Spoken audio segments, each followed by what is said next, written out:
Thank you so much. Thank you so much. Thank you. Thank you. Thank you, Dick Durbin. You make us all proud. On behalf of the great state of Illinois, crossroads of a nation, land of Lincoln, let me express my deepest gratitude for the privilege of addressing this convention. Tonight is a particular honor for me because, let's face it, my presence on this stage is pretty unlikely. My father was a foreign student, born and raised in a small village in Kenya. He grew up herding goats, went to school in a tin roof shack. His father, my grandfather, was a cook, a domestic servant to the British. But my grandfather had larger dreams for his son. Through hard work and perseverance, my father got a scholarship to study in a magical place, America, that shone as a beacon of freedom and opportunity to so many who had come before. While studying here, my father met my mother. She was born in a town on the other side of the world, in Kansas.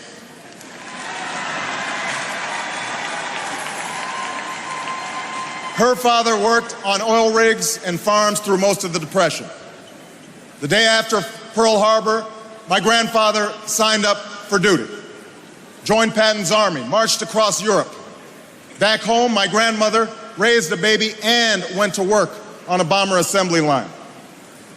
After the war, they studied on the GI Bill, bought a house through FHA, and later moved west, all the way to Hawaii in search of opportunity. And they too had big dreams for their daughter. A common dream born of two continents. My parents shared not only an improbable love, they shared an abiding faith in the possibilities of this nation. They would give me an African name, Barack, or Blessed, believing that in a tolerant America, your name is no barrier to success. They imagined me going to the best schools in the land, even though they weren't rich, because in a generous America, you don't have to be rich to achieve your potential. They're both passed away now. And yet I know that on this night, they look down on me with great pride. They stand here, and I stand here today, grateful for the diversity of my heritage, aware that my parents' dreams live on in my two precious daughters. I stand here knowing that my story is part of the larger American story, that I owe a debt to all of those who came before me, and that in no other country on earth is my story even possible.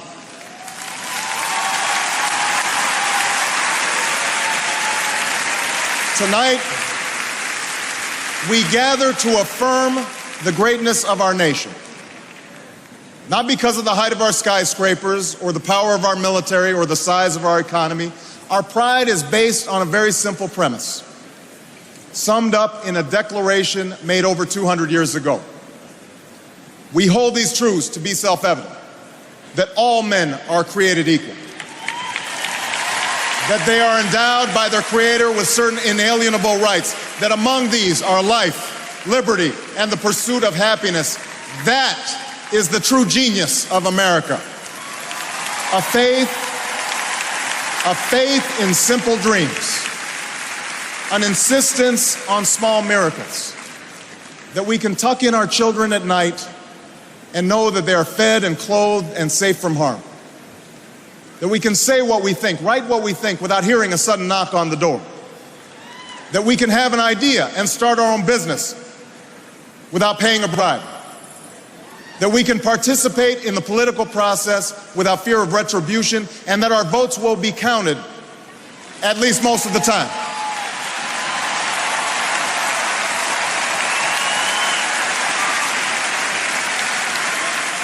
This year, in this election, we are called to reaffirm our values and our commitments, to hold them against a hard reality, and see how we're measuring up to the legacy of our forebears and the promise of future generations. And fellow Americans, Democrats, Republicans, Independents, I say to you tonight, we have more work to do. More work to do for the workers I met in Galesburg, Illinois, who are losing their union jobs at the Maytag plant that's moving to Mexico, and now are having to compete with their own children for jobs that pay $7 an hour. More to do for the father that I met who was losing his job and choking back the tears wondering how he would pay $4,500 a month for the drugs his son needs without the health benefits that he counted on. More to do for the young woman in East St. Louis and thousands more like her who has the grades, has the drive, has the will, but doesn't have the money to go to college.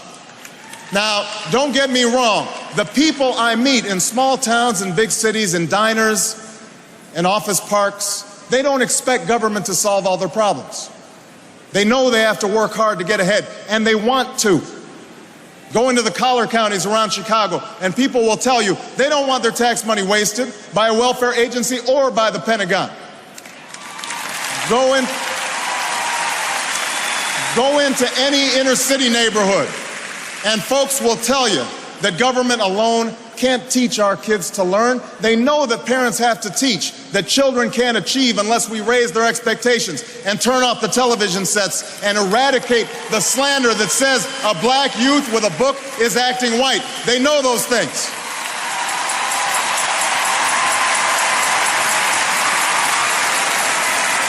People don't expect government to solve all their problems. But they sense deep in their bones that with just a slight change in priorities, we can make sure that every child in America has a decent shot at life, and that the doors of opportunity remain open to all. They know we can do better, and they want that choice. In this election, we offer that choice. Our party has chosen a man to lead us who embodies the best this country has to offer, and that man is John Kerry.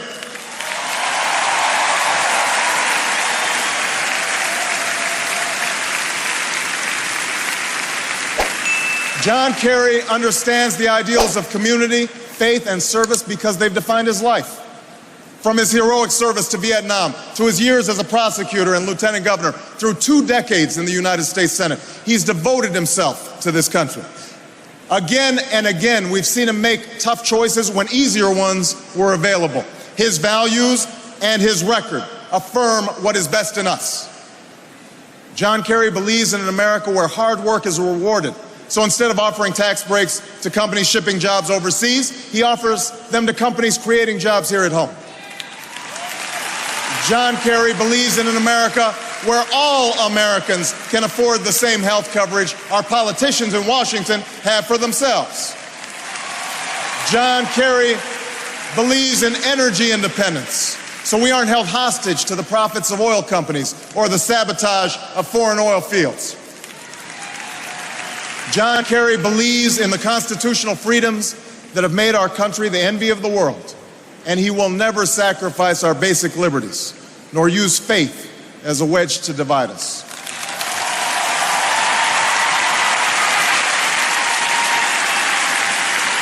And John Kerry believes that in a dangerous world, war must be an option sometimes, but it should never be the first option.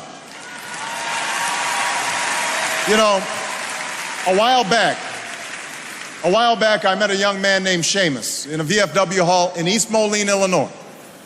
He was a good-looking kid, 6'2", 6'3", clear-eyed with an easy smile.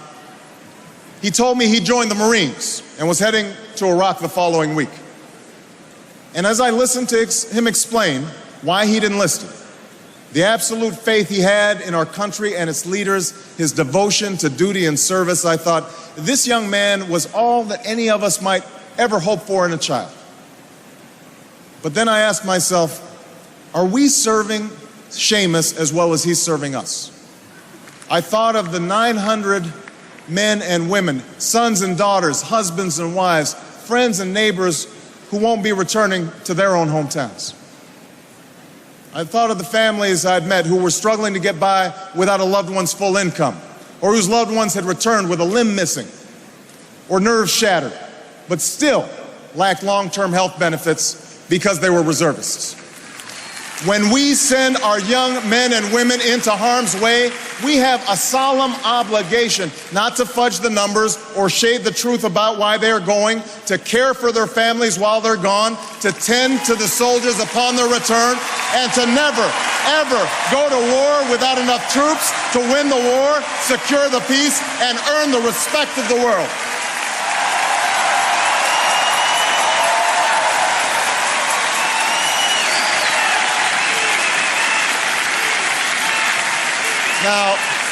Now let me be clear. Let me be clear. We have real enemies in the world. These enemies must be found, they must be pursued, and they must be defeated. John Kerry knows this. And just as Lieutenant Kerry did not hesitate to risk his life to protect the men who served with him in Vietnam, President Kerry will not hesitate one moment to use our military might to keep America safe and secure. John Kerry believes in America, and he knows that it's not enough for just some of us to prosper. For alongside our famous individualism, there's another ingredient in the American saga, a belief that we're all connected as one people. If there is a child on the south side of Chicago who can't read, that matters to me even if it's not my child. If there's a senior citizen somewhere who can't pay for their prescription drugs and having to choose between medicine and the rent, that makes my life poor even if it's not my grandparent.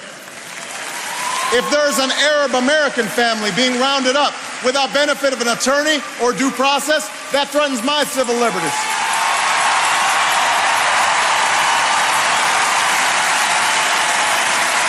It is that fundamental belief.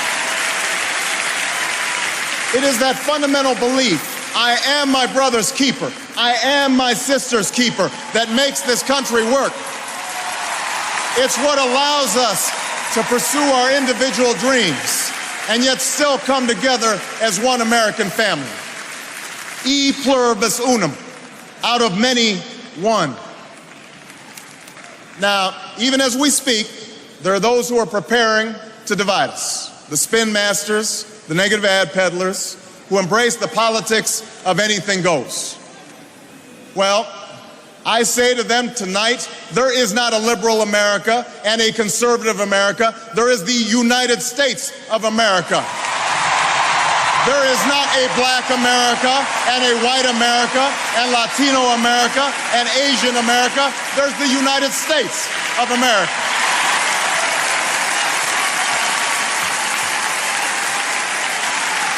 In the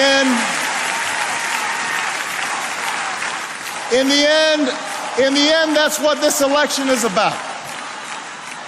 Do we participate in a politics of cynicism, or do we participate in a politics of hope? John Kerry calls on us to hope. John Edwards calls on us to hope. I'm not talking about blind optimism here, the almost willful ignorance that thinks unemployment will go away if we just don't think about it, or healthcare crisis will solve itself if we just ignore it. That's not what I'm talking about. I'm talking about something more substantial. It's the hope of slaves sitting around a fire singing freedom songs. The hope of immigrants setting out for distant shores. The hope of a young naval lieutenant bravely patrolling the Mekong Delta. The hope of a mill worker's son who dares to defy the odds. The hope of a skinny kid with a funny name who believes that America has a place for him too.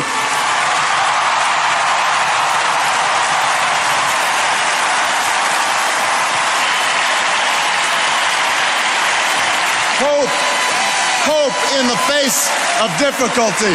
Hope in the face of uncertainty. The audacity of hope.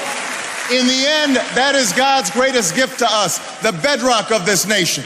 A belief in things not seen. A belief that there are better days ahead. I believe that we can give our middle class relief and provide working families with a road to opportunity. I believe we can provide jobs to the jobless, homes to the homeless, and reclaim young people in cities across America from violence and despair. I believe that we have a righteous wind at our backs, and that as we stand on the crossroads of history, we can make the right choices and meet the challenges that face us. America, tonight if you feel the same energy that I do, if you feel the same urgency that I do, if you feel the same passion that I do, if you feel the same hopefulness that I do, if we do what we must do, then I have no doubt that all across the country, from Florida to Oregon, from Washington to Maine, the people will rise up in November, and John Kerry will be sworn in as president, and John Edwards will be sworn in as vice president, and this country will reclaim its promise, and out of this long political darkness, a brighter day will come. Thank you very much, everybody. God bless you.